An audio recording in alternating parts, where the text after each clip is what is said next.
What is up, everybody, and welcome to an NBA 2K18 Pro Am game. Now, you notice that I didn't say another NBA 2K18 Pro Am game, and that's because this is the first Pro Am video of the year. And the reason why this is the first Pro Am video of the year, as some of you guys may know and many of you guys would not know, there was a problem with the Pro Am mode this year, not walk-on, just Pro Am, where East Coast players and West Coast players could not match up on the same team. There was some glitch where people would go in different lobbies even if you're on the same Pro Am team, as we start the game off with a three-pointer. That's what I like to see. And it took them over a month to fix this glitch. The game came out like September 14th, I believe, and it got fixed, what, 2 days ago? So now we're finally able to play. Now we're about to unleash out here and hopefully just have some fun with the mode, finally. It just feels good to be on the Pro Am court because this is my favorite game mode in 2K. Just because it's the most authentic, you know, NBA experience that you can probably get out there. Because the other modes is just, you know, my career is my career. My team is just kind of, you know, nonsense, and I don't know, I don't find it too fun, but Pro Am I find a lot of fun, so it's good to be on the court right here as we find Nick, pure sharpshooter. Don't leave him open for three, because you don't leave any pure sharpshooter open for three, as the center gets the dunk inside right there. So our starting five right now is myself, Walsh, Michael, Brian, and Nick. You guys mainly know this is, you know, pretty much our starting five without Josh. Josh is usually the shooting guard. Right now, it is Nick taking his place since Josh is not around right now. But don't worry, he'll be back soon for the people who are fans of Josh, as we are in a tight game right now, 11-11. You guys saw these guys have a pretty decent record, 3-1, obviously small sample size. We also have a small sample size because we are 2-0, trying to stay undefeated as that shot goes up and in. So the one thing that our team noticed very quickly about Pro Am as soon as we got in here is that big man can just eat in the paint. Like, the dunks this year are just borderline unstoppable. If you get a decent contact dunk, it's GG. There's not really much blocking it or anything like that. As to get the offensive rebound, and there's another contact dunk. You turn around, you slam it on him, and that's about it. That's all. You just see that a lot in these games. Obviously, there's different ways to play and to win, but this is a very effective strategy this year. So in order to stop it, there's not really much you can do besides, you know, potentially just send double teams out there. But even double teams might not work. So, you know, we're still trying to figure it out right now. For now, that dude's just going to be, you know, dunking on Brian. Brian's just going to have to take it. I definitely do not envy what the centers have to go through this year. Like, all these driving dunks are crazy this year. At the same time, that means that we could probably do those driving dunks. We'll just have to see what happens as that step back. That's another thing in the Pro Am. This is what I realized. Those push off kind of offensive foul step back jumpers, those you get a lot of space on those, and once that triggers, it's just like, oh, that's an open shot. As we go into paint, we try to find Brian right there. You guys know that's what we normally do, go into paint, go inside to Brian, and Brian's always in there in the paint, putting up a lot of shots, and mostly making them as we hit Brian inside, and he gets the and one finish. Brian shoots usually like, wow, like 70% or something like that every single year in the paint. So that's definitely one of our main focal points on the offensive end, as Michael knocks down the three from downtown. Michael with that stretch big. You guys saw our archetypes at the beginning of the video. And these are basically the same kind of archetypes that we play with every single year.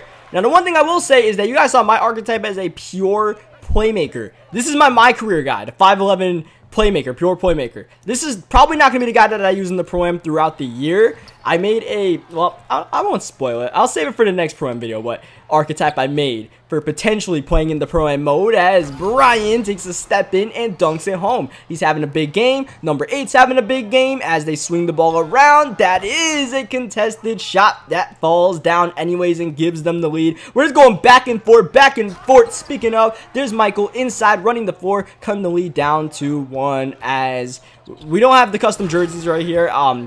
Walsh did not know that we could make custom. Walsh is the owner of our Pro Am this year, and that shot is off at the end of the first half. But yeah, Walsh did not know that we could make custom jerseys despite having like pro status or amateur status or wherever we are. I think we're amateur, so we end up coming with these yellow jerseys. But we'll definitely be having some pretty nice jerseys in the next Pro Am video. Now, talking about the future Pro Am videos, while we, you know, get a little introduction to the Pro Am, I probably won't be doing many post commentaries in the Pro Am this year. For the most part, I'll just be live doing, you know, pretty much live commentaries, basically recording our Skype calls that we're in, because we're always in Skype calls in these games. So, you know, I'll just like edit the funniest moments and some of the close games and stuff like that. Try to have some fun with it. Not do too many of these. I could bring these every once in a while if you guys want, just like the post commentary, talking over the game and all that.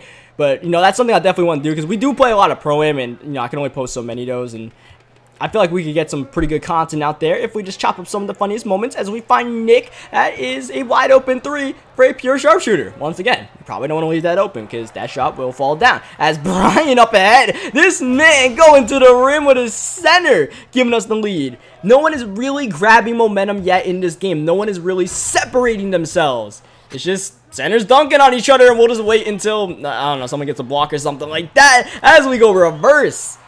Now, when you don't shoot too many times, that means that, you know, the big man in the paint, they won't expect you to put up a shot like that. So every once in a while, you got to catch him slipping, catch him off guard, and slide in there. Was the reverse the right move? I don't know, but it worked. That is the loose ball. Someone's got to get it in. We get a very smart play right here. Get the loose ball, immediately call a timeout. That means we get a possession and we don't have to worry about me being on the ground or anything like that. As we're looking, we see Brian inside, and that's the easy button right there. When Brian is decent positioning, he'll more than likely get the ball. Whether it's me passing it, whether it's Walsh, whether it's Michael, that's just what happens. We don't really see anything going on. That is the pass that we always make, as Walsh makes a very nice extra pass inside there. Easily could have taken that shot. I wouldn't have really been too mad, but great extra pass, finding Nick wide open as that guy dunks again. Nice pass. Oh, but it goes off of his shoelace or something like that. Ends up being a turnover. They got a 3-on-2. Bang from downtown. We just started inching away from these guys, and now they're creeping back in the game. End of the shot clock. Got to get something up. There's the easy button, and yeah. You press the button, you get 2 points. That's the way it is. As they go right back, but Brian gets his hands up. Unfortunately, Dude gets his own offensive rebound. He saw I got a successful box. I wasn't boxing anyone out as we go back to the reverse, but it doesn't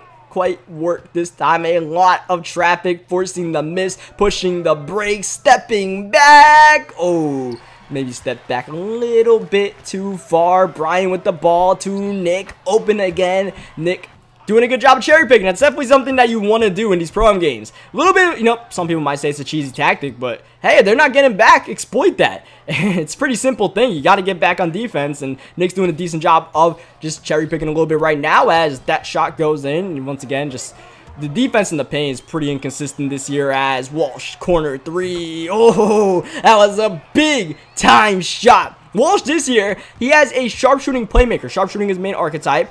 I believe I should be saying playmaking sharpshooter. That's the correct way to say it. But either way, he has that archetype, but he really does not miss many threes. Here's Michael wide open.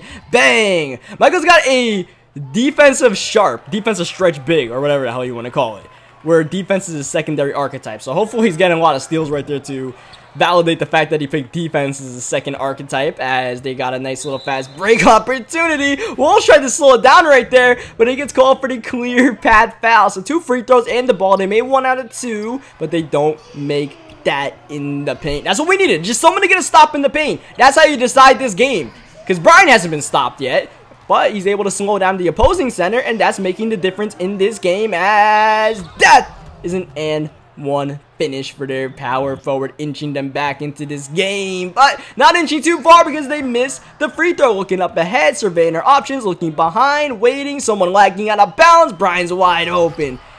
That had to be because he was lagging out of bounds. There's no way to do, just dribbled out there. You see 28 points. Pretty decent day at the office. This game is winding down. We just got to make sure we don't turn it over and, you know, play clean basketball. We should be able to escape here with the victory. Get 1 or 2 more stops as we are just going to slow it down. Looking at Nick. Nick is driving. Just got to keep on drive, kick, drive, kick. That's what basketball is all about here. We break down the defense and a beautiful little floater. You know I like my floater. You guys watch over the years. You guys know I love floaters. And that came up clutch right there as we go inside. Find Brian. Drive, kick, drive inside.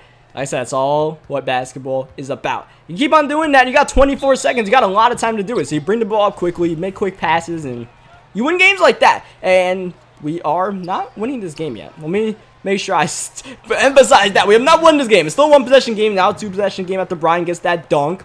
And you know they want to get inside right here. They can definitely go inside, but the 3 from the AI. Not a bad look, but since it's the AI, you know, question whether that's the right shot or not, as Walsh wide open and hits the dagger. So we are looking like we're going to get a victory right here. Stay undefeated, looking all good. So like I said, for the most part, you know, maybe even that potentially the next Pro-Am video. I don't know when it'll come out, but I think the next video will be a post commentary just because it'll take me a while to get enough clips to do like a live commentary thing. But that's definitely something I could do if you guys want to hear us talking, because For the most part, we're usually just goofing around in these games. We're not even like talking about the game too much. We communicate, but there's a lot of goofing around, a lot of funny stuff. So if you guys want to hear that and then hear us, you know, communicate, I guess. Let's hear all that. So if you guys enjoyed it, subscribe for more. If you guys enjoyed the first Pro Am video of the year, I know I definitely am happy that we got Pro Am back. And I'll catch you guys next time.